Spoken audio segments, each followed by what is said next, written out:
Olá, internautas, iniciamos mais um programa Gestão Executiva.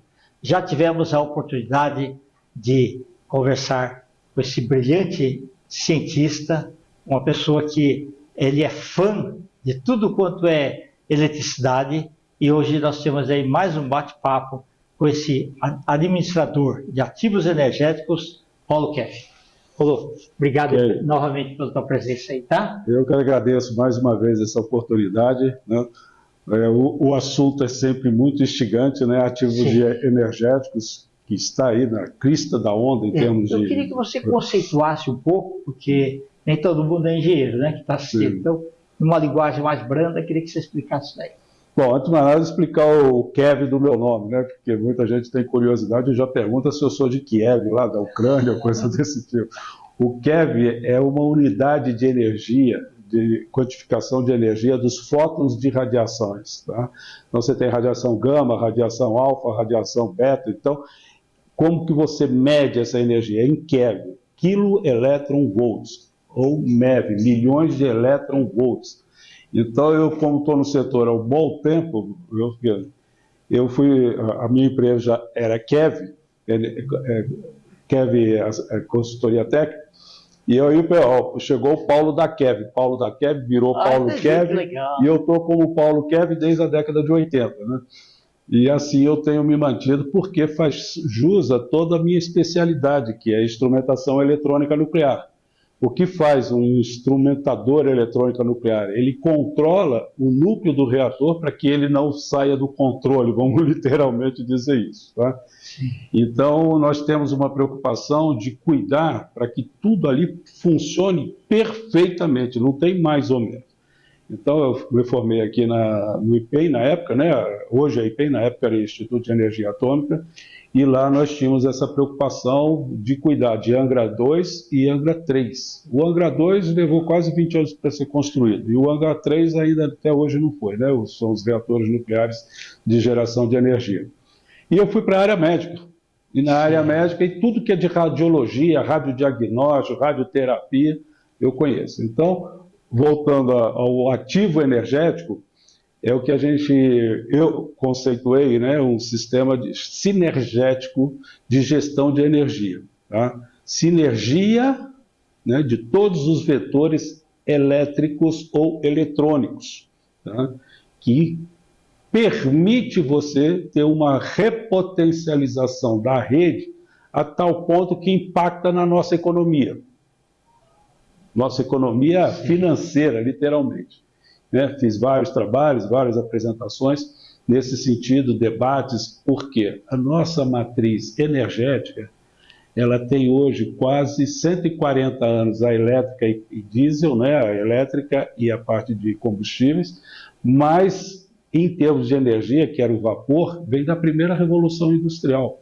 Nós estamos falando de 1780, 1790, tá? Quando James Watt começou a fazer as máquinas a vapor. Então, de fato, tudo já tem mais de 150 anos aí de história. Então, está na hora. Hoje em dia, não temos nada de quase 6 meses de vida tecnológica, né?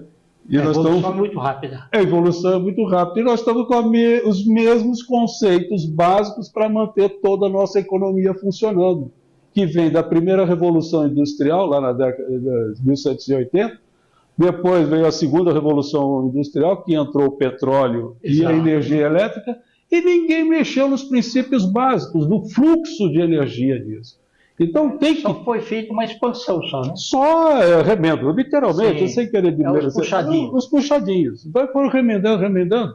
E aí virou esse monstro, que a gente chama hoje da matriz energética, que tem que transitar de uma matriz para uma outra matriz. Agora eu lhe pergunto, caro espectador, qual é a outra matriz? Qual é o outro destino? Ninguém conseguiu conceituar ainda. Aí o que era transitório ficou hipertransitório, porque penduraram tudo no solar, que hora tem sol, hora não tem sol, porque o dia, né? Depois penduraram no eólico, que é o vento, hora tem vento, e hora não tem vento. Tá certo? Carvão acabou, já. Carvão, não, agora estão retornando ao carvão. A Europa, principalmente, lá. O gás natural, que tem que vir lá da Sibéria, ou aqui tem que vir lá da Bolívia para alimentar as termoelétricas a gás, né? Bom, enfim, então tudo isso chama-se ativo energético, tá? Só que ninguém digitalizou isso. E eu, com toda a minha modéstia, né? Você é sábio. A gente tem que ter o cuidado de abordar certos assuntos. Então, a digitalização da rede de energia como um todo, e obviamente agora todo mundo conhece, né? Mas há um tempo atrás ninguém sabia o que era inteligência artificial, preditivo e tudo mais. E foi uma quebra de paradigma. Uma quebra de paradigma. Só que quando você quebra o paradigma, você tem que tomar o cuidado. Sim. Tá? Então, os cuidados estão sendo tomados há um bom tempo, e agora nós chegamos, né, literalmente, nós estamos chegando na hora da transição realmente tecnológica. Bacana. Não dá mais para ficar empurrando uma sucata energética. Os apagões que estiveram em São Paulo, sim, todos eles são oriundos de uma falta de tecnologia, né? Então, com o mesmo princípio de 140 anos atrás, lá quando a Light chegou no Brasil, lá no Rio de Janeiro, aqui em São Paulo, e é o mesmo princípio, né? Então, nós estamos aqui para contribuir para a transição energética de fato e de direito. E para isso precisa mais um administrador do que necessariamente um engenheiro. Sem desmerecer ninguém, perfeito, porque tem que ter todo um business plan, tem que ter um fluxo de negócio, um fluxo financeiro, né? E a transição para não quebrar os planos de negócios que já estão em andamento. Porque no setor energético, elétrico, você faz plano de 5 para 10 anos na frente. Não é para 6 meses. Sim. Então você tem que fazer uma transição, plano de fábrica e assim por diante. Você acha que teremos novidade aí no próximo ano? Já alguma coisa ou não? Bom, depende do setor, né? Nós ouvimos agora há pouco questão geopolítica, né? E a geopolítica hoje está sendo totalmente dominada pelas questões dos interesses, antes de mais nada dos interesses energéticos, né? Sim. Se você reparar, todas as guerras que estão, mais de 100 guerras no planeta hoje, né, sem falar das principais grandes, todas elas têm um vetor energético. E aí a amplitude do conceito de energia. Energia não é só o choque, o elétrico, todo. Energia é o insumo básico da agricultura, porque sem aquele fertilizante você não consegue turbinar, né, o produto que sai daquela agricultura. Aquilo é energeticamente engajado, tá? É energia para o nosso corpo físico, então é um ativo energético que tem que ser tratado. Agora, a economia, como teoria econômica, né, que tenta explicar tudo, ela literalmente não considera na sua estrutura de custos e avaliação o que está embaixo da terra como economicamente viável. Então, se o petróleo não saiu do buraco lá, né, do poço, ele não é economicamente contabilizado. Sim. Não é assim. Ele é um ativo meio morto naquele momento. É um estoque que não é contabilizado. Estoque não gera receitas. O que gera receita é a venda do estoque. Exato. E aí eles colocaram tudo nesse pacote. Então, vou dar um exemplo bem recente, que nós brasileiros, e principalmente os paulistas, né, estamos bem preocupados, que é a privatização da Sabesp, né? Sim. Que aí a água passou a ser um bem econômico. Quer dizer, daqui a pouco, e eu vou contar uma coisa aqui bem descontraída, mas é fato. Meu avô chegou em São Paulo na década de 20, né?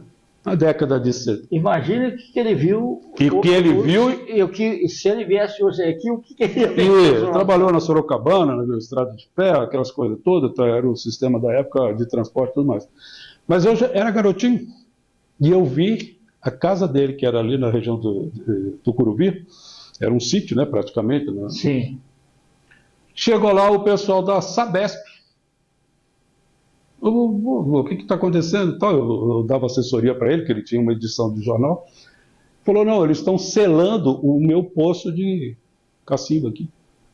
Mas selando pouco?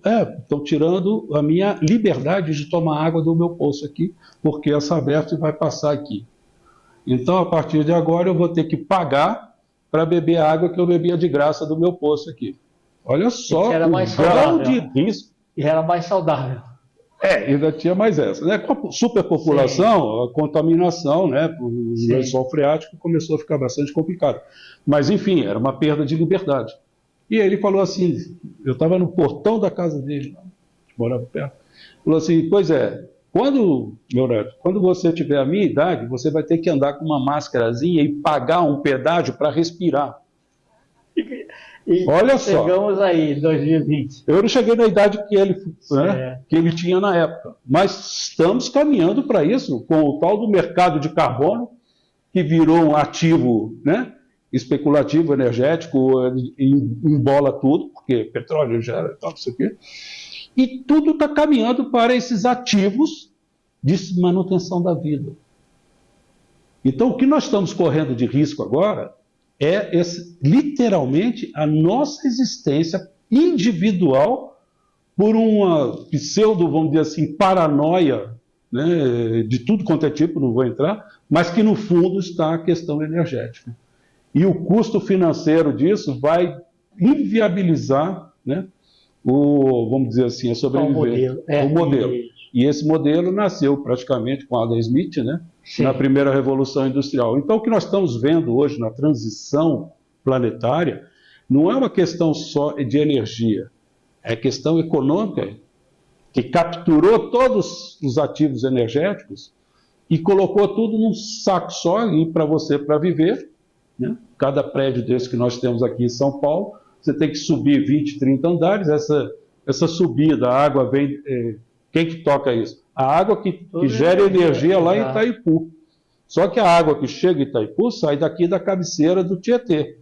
E até chegar lá, vai comendo energia no meio do caminho. Aí suja toda a água, ele tem que limpar a água. Então, tudo isso é ativo energético.